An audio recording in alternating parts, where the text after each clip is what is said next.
Pernahkah kamu membayangkan sebuah dunia tersembunyi di bawah samudra, tempat kerajaan megah berdiri dan para prajurit laut bertarung demi takhta? Halo semuanya, selamat datang di Fun Story, tempat kita menyelami kisah-kisah epik dari dunia perfilman.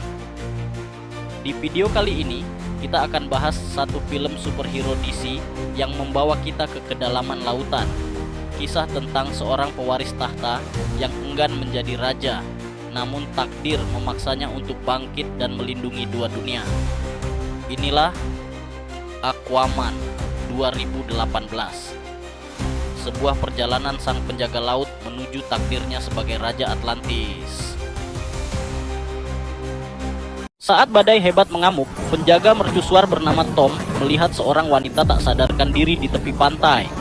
Dalam kondisi terluka dan nyaris tak bernapas, wanita itu tetap menggenggam sebuah trisula aneh bahkan saat tertidur.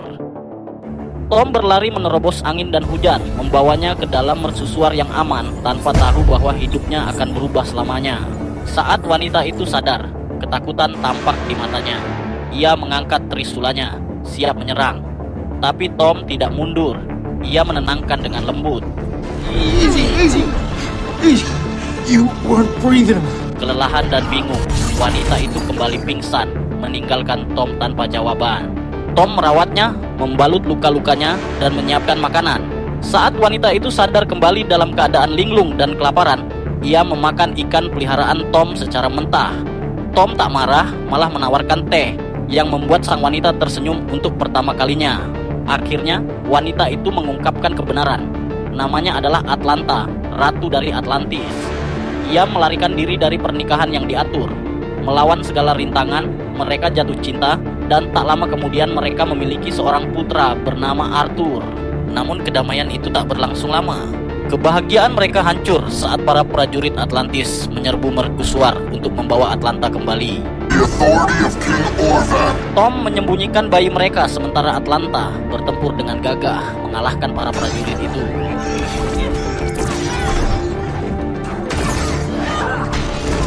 Tapi ia tahu mereka tak akan pernah berhenti mengejarnya.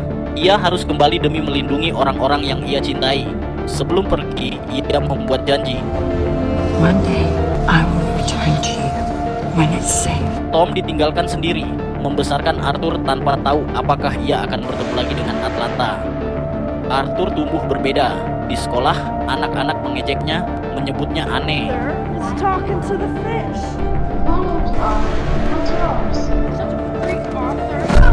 Sampai suatu hari di akuarium, semuanya berubah. Seekor hiu menabrak kaca dengan keras, seolah-olah membela Arthur. Tapi Arthur tetap tenang, seakan terhubung dengan makhluk itu. Saat itulah semua orang sadar, Arthur lebih dari sekadar berbeda. Ia berasal dari dunia lain. Bertahun-tahun kemudian, di kedalaman samudra, kapal selam dibajak bajak laut yang brutal. Tapi kemudian sesuatu menghantam mereka keras. Lampu padam, kepanikan menyebar. Lalu sosok kuat muncul ke permukaan kapal. Arthur telah kembali, kini sebagai Aquaman. Arthur sebelum menyerbu kapal, mengalahkan para bajak laut dan membebaskan kru. Manta, marah dengan gangguan itu, menyerang Arthur, tapi kalah. Jesse, ayah Manta, mencoba menembak Arthur dengan senjata kuat, tapi hanya membuatnya pingsan sebentar. Arthur segera pulih, melukai Jesse dan meninggalkannya di kapal selam yang rusak. Saat Arthur hendak pergi, Jesse menembak lagi, tapi pelurunya memantul dan merusak kapal selam, menyebabkan air masuk. Tangki gas besar terlepas dan menghancurkan kaki Jesse. Manta berusaha menyelamatkan ayahnya, tapi tak cukup kuat. Ia memohon pada Arthur, namun Arthur menolak dengan dingin. Wait! Help me! He's trapped! Please! Kau membunuh orang-orang tak bersalah. Sekarang kau minta belas kasihan. You killed innocent people! You're asked to seek for mercy. Dengan napas terakhirnya, Jesse menatap mata anaknya dan memberi perintah terakhir. Hiduplah dan bunuh dia. You need to live so you can kill that son of a bitch! Jesse meledakkan granat, mengorbankan dirinya saat kapal meledak. Manta selamat, tapi pria yang dulu ia kenal sebagai ayahnya lenyap bersamanya. Sejak saat itu, keadilan tak lagi penting. Yang ia inginkan hanyalah balas dendam. Kemudian Arthur kembali ke darat dan bertemu kembali dengan ayahnya Tom. Dengan lega, Tom mengajak sarapan bersama. Mereka pergi ke bar lokal seperti dulu. Di televisi, penyiar berita melaporkan penyelamatan kapal selam. We now have unconfirmed reports that the metahuman, dubbed as the Aquaman, was responsible. Arthur hanya mengangkat bahu, tapi Tom memandangnya dengan bangga. Mother always knew you were special. Bagi Arthur, ia hanya melakukan hal yang benar. Tapi bagi dunia, ia menjadi sesuatu yang lebih besar. Saat mendengar kata Atlantis, Arthur tampak tegang. Ia meminta Tom untuk tidak membahasnya. Tempat itu tidak berhak atas apapun dariku. Mereka mengambil ibuku.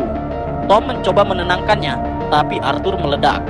They killed her for loving you and having me, and you know it. Tom menyentuh bahu putranya. Kau tak bisa memikul rasa bersalah itu selamanya, katanya. Tapi bagi Arthur, rasa bersalah itu tak pernah hilang. Tidak sedetik pun. Percakapan mereka terganggu saat sekelompok pengunjung bar mengenali Arthur sebagai Aquaman. Tak disangka, mereka mendekat dengan antusias untuk berfoto, memperlakukannya seperti selebritas.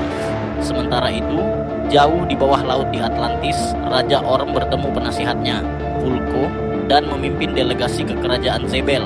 Orm ingin bertemu Raja Nereus untuk membahas ancaman besar terhadap dunia mereka. Dalam pertemuan itu, Orm menyatakan bahwa manusia semakin berbahaya membawa kapal selam terlalu dekat ke Atlantis.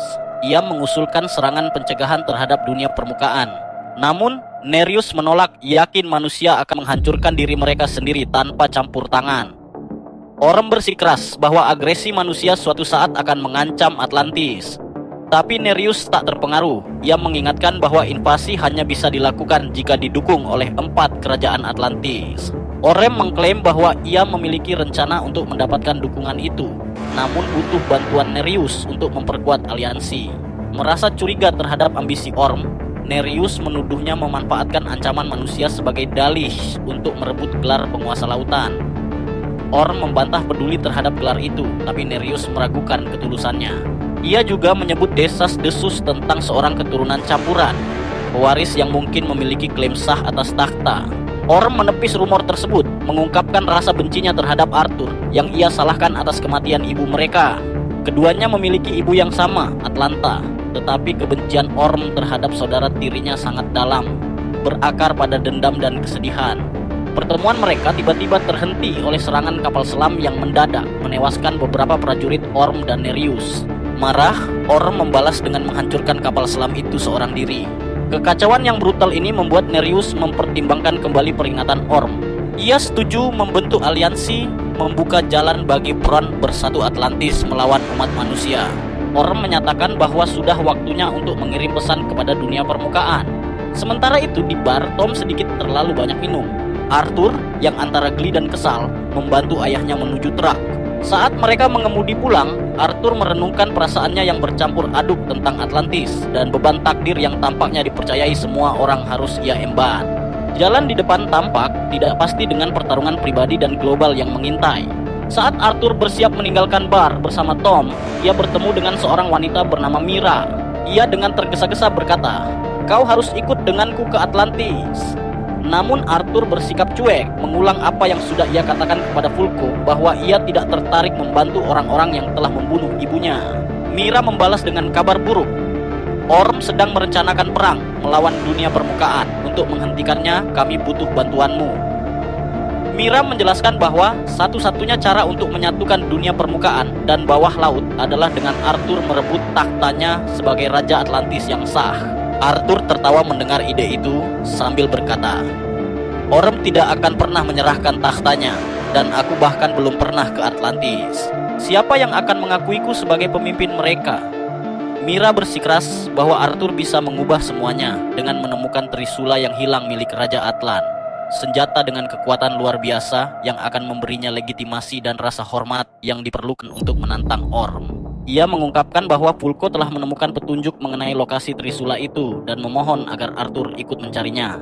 Meski ia terus mendesak, Arthur tetap menolak dan meninggalkan Mira. Sementara itu, Orm bertemu dengan Manta yang ternyata telah merekayasa serangan kapal selam atas perintah Orm. Orm memuji Manta karena telah menciptakan ilusi ancaman dari permukaan yang membantu membujuk Raja Nereus berpihak padanya. Namun saat Manta meminta kesempatan membalas dendam atas kematian ayahnya dengan membunuh Arthur, Orm mengabaikan permintaan itu. mengakhiri transaksi mereka dan pergi. Saat Arthur mengemudi membawa Tom pulang, ia melihat burung-burung terbang menjauhi pantai dan menoleh untuk melihat tsunami besar mengarah ke mereka. Ia menginjak gas sekuat tenaga, tetapi gelombang itu dengan cepat menelan truk mereka. Sebelum bencana menimpa, Mira muncul menggunakan kekuatan hidrokinetiknya untuk menciptakan kantung udara di sekitar mereka. Arthur buru-buru menarik Tom dari kendaraan yang hancur, namun ayahnya sudah pingsan. Mira turun tangan, menggunakan kekuatannya untuk menyadarkan Tom. Saat Arthur dan Mira menyaksikan kehancuran akibat tsunami, Mira mengungkapkan bahwa itu adalah peringatan dari Orm kepada dunia permukaan. Ia memperingatkan bahwa hal yang lebih buruk sedang datang karena rencana perang Orm telah berjalan. Kali ini, Arthur dengan enggan setuju untuk ikut Mira ke Atlantis. Setibanya di Atlantis untuk pertama kalinya, Arthur takjub melihat kemegahan kota bawah laut itu. Mira membawanya menemui Vulko yang sangat gembira melihat Arthur akhirnya datang setelah bertahun-tahun mencoba meyakinkannya. Arthur langsung menuntut jawaban mengenai serangan di permukaan. Vulko menjelaskan bahwa tsunami itu hanyalah awal karena Orm tengah mempersiapkan perang besar-besaran. Mira menekan Vulko untuk menjelaskan apa yang memicu agresi Orm. Vulko menceritakan serangan kapal selam dari permukaan saat pertemuan Orm dan Nereus yang mendorong Nereus membentuk aliansi. Arthur meragukannya, mengatakan bahwa tak ada seorang pun di permukaan yang percaya Atlantis itu nyata. Namun, Vulko bersikeras bahwa serangan itu nyata dan memberi Orm pengaruh untuk menyatukan kerajaan-kerajaan Atlantis. Vulko memperingatkan bahwa jika Orm mendapatkan dukungan dari dua kerajaan lagi, ia akan menguasai pasukan terbesar di lautan dan merebut gelar Ocean Master. Satu-satunya cara untuk menghentikannya, kata Vulko, adalah dengan Arthur menantang Orm dan merebut takhta. Arthur yang masih menolak berargumen bahwa ia tidak ingin menjadi raja. Vulko mendesaknya untuk mempertimbangkan kembali, mengatakan bahwa rakyat hanya akan menerima Arthur jika ia membawa pulang trisula legendaris milik Raja Atlan. Tanpanya Arthur tidak punya harapan untuk menggalang dukungan. Meskipun masih ragu, Arthur mulai menyadari besarnya tanggung jawab yang tak bisa ia abaikan. Ia menyebut bahwa ia sudah memiliki trisula milik ibunya, tetapi Vulko menjelaskan bahwa yang mereka cari bukan senjata biasa. Itu ditempa oleh para ahli senjata terbaik untuk Raja Atlan, penguasa pertama Atlantis. Saat Vulko menceritakan legenda itu, ia menggambarkan bagaimana Atlantis dulu berkembang sebagai peradaban paling maju di permukaan sebelum ambisi mereka menyebabkan kejatuhan. Sebuah eksperimen yang gagal menenggelamkan kerajaan ke dasar laut, memaksa rakyatnya beradaptasi dengan kehidupan bawah laut. Terpecah oleh kehilangan, bangsa Atlantis terbagi menjadi beberapa kerajaan, dan Atlan yang patah hati mengasingkan diri bersama trisulanya tak pernah terlihat lagi. Vulko menunjukkan alat perekam kuno yang ditemukan para arkeolog, diyakini berisi pesan terakhir Atlan dan lokasi trisula.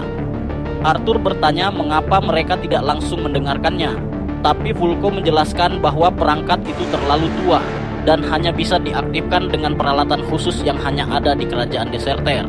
Sebelum Arthur bisa mengambil alat itu, pasukan Orm menyergap tempat pertemuan dan meledakkannya.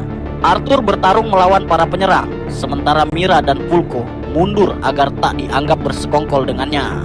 Meski sudah berjuang, Arthur dikalahkan dan ditangkap, diborgol dan dibawa menghadap Orm. Arthur melihat kebencian dan konflik batin di mata saudara tirinya. Orm terkejut dengan kehadiran Arthur di Atlantis, mengakui bahwa ia tidak yakin hukuman apa yang pantas bagi seseorang yang selalu ia benci. Ketika Orm bertanya apakah Arthur datang untuk menantangnya merebut takhta, Arthur menyatakan bahwa ia siap untuk mengakhiri perang yang dimulai oleh Orm. Orm dengan senang hati menerima tantangan itu, meskipun Mira dan Vulko memprotes. Mira menegaskan bahwa Arthur tidak siap untuk bertarung di bawah air. Namun Orm mengabaikan kekhawatirannya, yakin bahwa ia bisa memberi pelajaran yang memalukan kepada Arthur di depan rakyat Atlantis. Orm menjelaskan taruhannya. Jika Arthur menang, Orm akan menyerahkan takhta. Tapi jika ia kalah, Arthur akan mati. Saat Arthur bersiap untuk duel, Vulko mengunjunginya dan menegurnya karena jatuh ke dalam perangkap Orm. Arthur penuh percaya diri, bersikeras bahwa ia bisa menang. Tapi Vulko memperingatkannya bahwa pertarungan di bawah air sangat berbeda dari bertarung di daratan.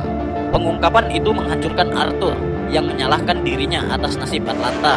Kembali ke masa kini, kepahitan dari kenangan itu membakar tekadnya untuk menghadapi Orm.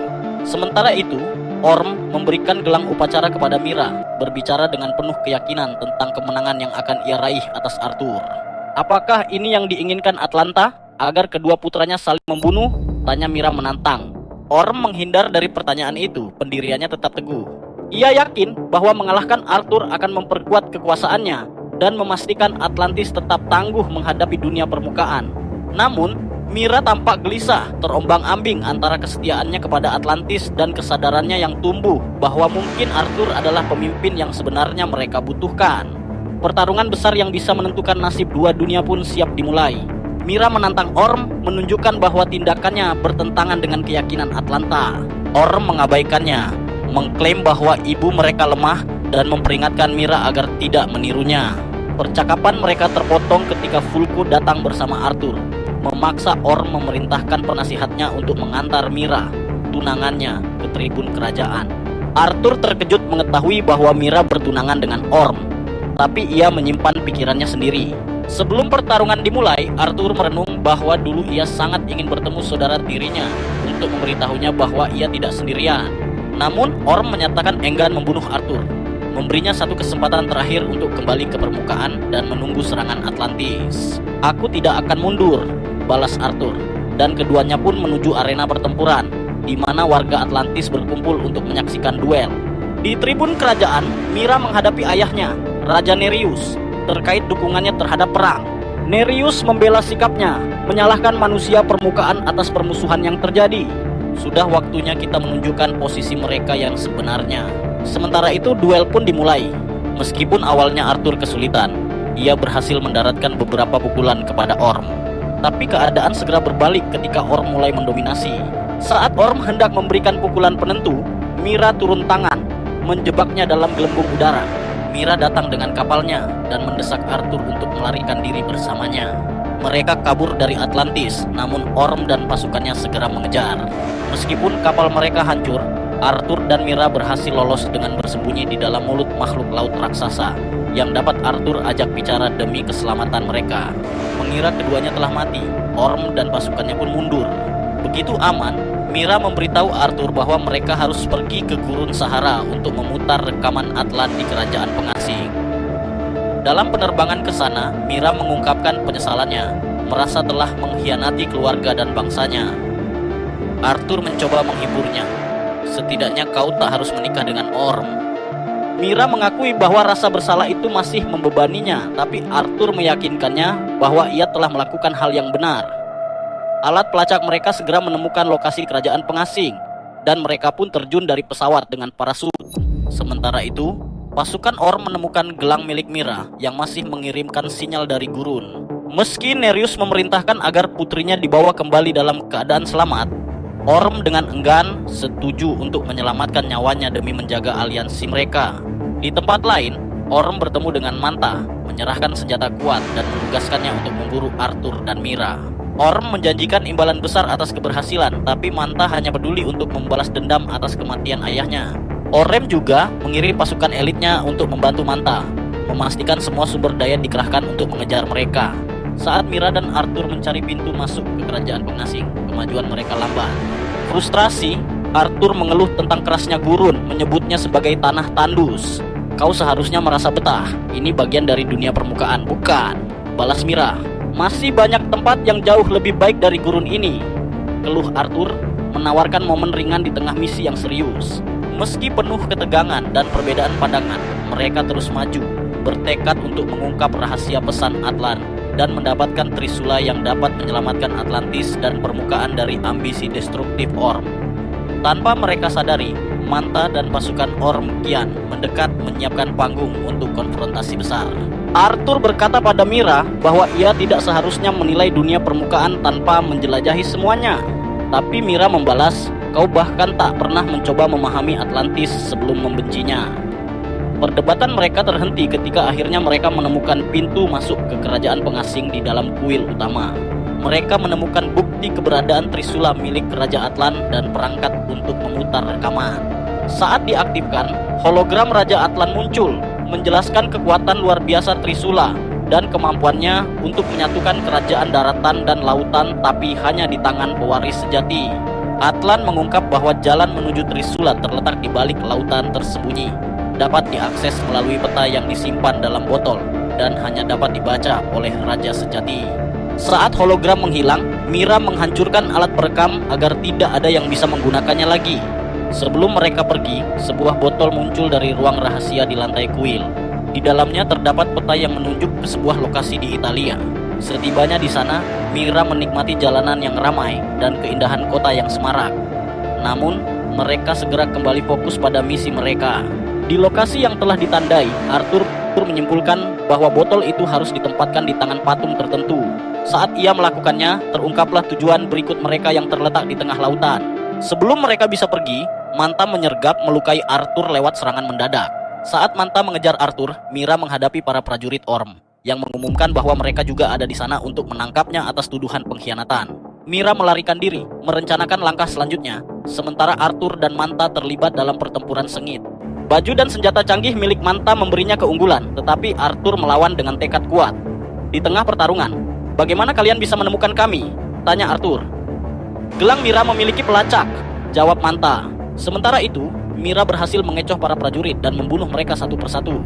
Pada akhirnya, Arthur mengalahkan Manta yang jatuh menghantam bebatuan tajam lalu tenggelam ke laut. Lelah dan terluka, Arthur jatuh pingsan saat Mira bergegas mendekatinya. "Gelangmu melacak kita," bisik Arthur. Menyadari hal itu, Mira menghancurkan gelang tersebut tepat saat Arthur kehilangan kesadaran. Di tempat lain di Atlantis, Orm mendekati kerajaan para nelayan untuk merekrut pasukan mereka dalam perangnya. Raja Riku menolak, menyebut konflik itu sebagai tindakan sembrono.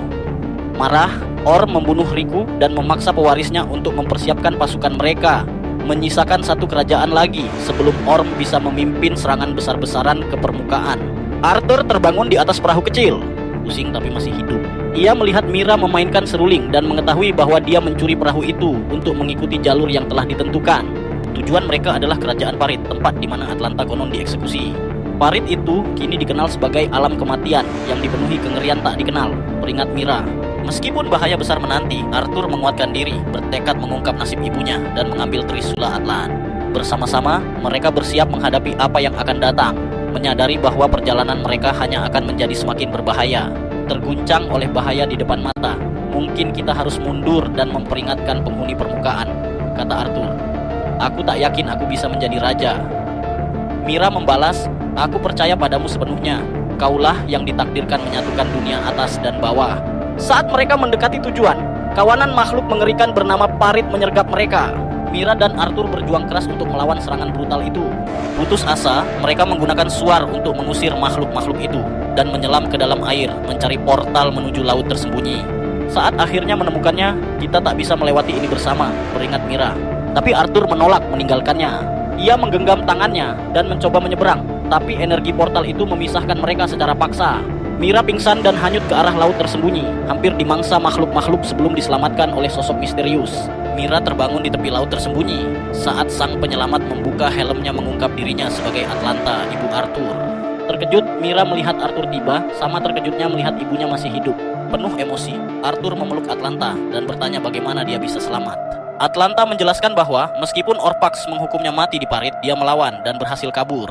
Arthur menyalahkan dirinya atas penderitaan ibunya, tetapi Atlanta meyakinkan bahwa itu bukan salahnya. "Apa yang kulakukan semata untuk melindungimu dan Tom," jelasnya. Saat ia bertanya tentang Tom, Arthur menjawab, "Dia masih menunggumu setiap pagi, berharap kau kembali." Tersentuh, Atlanta menjelaskan bahwa dia tak bisa kembali karena portal menuju laut tersembunyi hanya satu arah. Trisula adalah satu-satunya cara untuk keluar, tapi dijaga oleh Kartan, makhluk purba yang kuat. Mira menyarankan mereka melawan Kartan bersama-sama untuk merebut Trisula, tapi Atlanta mengungkapkan hanya pewaris sejati yang bisa memilikinya. Ia menyemangati Arthur, "Kaulah pahlawan yang bisa menyelamatkan dunia kita." Ia mengarahkannya ke air terjun tersembunyi dan berkata bahwa takdirnya menanti di baliknya. Arthur menyusuri balik air terjun dan menemukan kerangka Raja Atlan yang menggenggam Trisula. Saat ia mencoba mengambilnya, Kartan muncul. "Kau yang paling tidak layak di antara semua pencari Trisula ini." Makhluk itu mengejeknya sebagai darah campuran dan membantingnya ke sana kemari di ambang kematian. "Hentikan, aku tahu aku tak layak, tapi aku butuh Trisula ini untuk menyelamatkan bangsaku," pinta Arthur. Kartan terkejut oleh kejujurannya dan menyadari bahwa belum ada yang bicara padanya sejak Atlan berabad-abad lalu. Melihat potensi dalam diri Arthur, Kartan mengizinkannya membuktikan diri dengan merebut Trisula dari genggaman Atlan.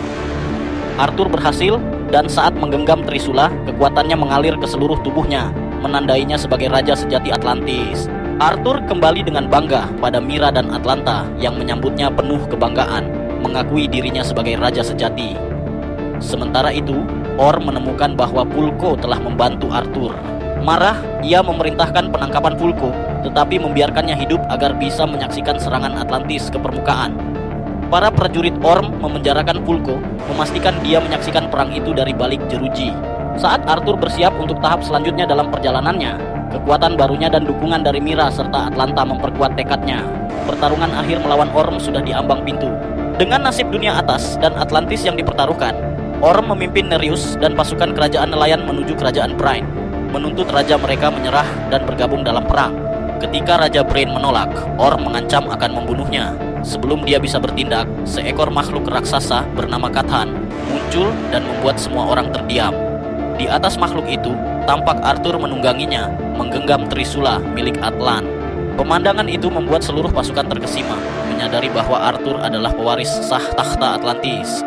Dengan kekuatan Trisula, Arthur memanggil makhluk-makhluk laut untuk membantunya mengalahkan pasukan Orm. Di tengah kekacauan, Mira mendesak Arthur untuk menghadapi Orm secara langsung, mengingatkannya bahwa korban lebih lanjut bisa dihindari jika mereka menyelesaikan konflik ini berdua. Ia lalu mendekati Nereus, menunjukkan Trisula sebagai bukti bahwa Arthur adalah pemimpin yang sah. Nereus, yang diyakinkan oleh hal itu, memerintahkan pasukannya untuk mundur dan menyatakan Arthur sebagai raja mereka. Arthur memancing Orm ke permukaan untuk duel terakhir mereka. Di permukaan laut, Orm menyatakan bahwa ia tidak akan pernah mengakui Arthur sebagai raja. Dengan tegas, Arthur menjawab bahwa mereka akan bertarung untuk memperebutkan takhta. Sementara itu, Mira menyelamatkan Pulo yang bersikeras bahwa rakyat harus menyaksikan raja sah mereka mengalahkan Orm untuk mengokohkan kekuasaannya. Bersama-sama, mereka menyaksikan pertarungan sengit dan penuh keterampilan antara Arthur dan Orm. Meskipun Orm lebih kuat dan berpengalaman, tekad serta penguasaan baru Arthur terhadap Trisula membuatnya mampu mengalahkan saudaranya. Setelah melucuti senjata dan mengalahkan Orm, Arthur menuntut agar ia menyerahkan takhta. Orm menolak, bersikeras bahwa Arthur harus membunuhnya untuk mengakhiri pertarungan. Arthur menolak sambil berkata bahwa ia tidak akan menggunakan kekerasan untuk membuktikan dirinya, lalu berkata, "Aku bukan salah satu dari kalian." Saat Orm terus mengejek Arthur, Atlanta muncul dan menghentikan pertarungan. Orm terkejut melihat ibunya masih hidup dan ia memeluknya, menyerukan agar permusuhan ini diakhiri. Ia menjelaskan bahwa ajaran Orpax keliru dan mendesak Orm untuk memahami bahwa daratan dan lautan seharusnya hidup berdampingan. Kata-katanya menggugah hati Orm yang terlihat mulai melunak. Pulko datang untuk membawa Orm ke tahanan, memastikan bahwa ia akan dipenjara dan tidak dihukum mati. Mira secara terbuka mengumumkan bahwa Arthur adalah raja baru Atlantis. Pasukan yang berkumpul bersorak merayakan, meneriakkan nama Arthur saat ia menyampaikan deklarasi persatuan. Keesokan paginya, Tom berjalan ke dermaga, seperti yang ia lakukan setiap hari sejak Atlanta pergi. Betapa terkejutnya dia saat menemukan Atlanta menunggunya di sana. Dipenuhi kegembiraan, ia memeluknya dan Atlanta meyakinkannya bahwa ia telah kembali. Bersama-sama, mereka memandang ke arah laut, kembali bersatu sebagai keluarga. Sementara Arthur mengambil tempatnya yang sah sebagai Raja Atlantis, menjembatani dunia darat dan laut. Dari Aquaman, kita belajar bahwa keberanian sejati adalah menerima siapa diri kita dan berani mengambil tanggung jawab demi kebaikan bersama. Itulah akhir dari alur cerita ini. Jangan lupa like, komen, dan subscribe channel ini. Sampai jumpa di video selanjutnya.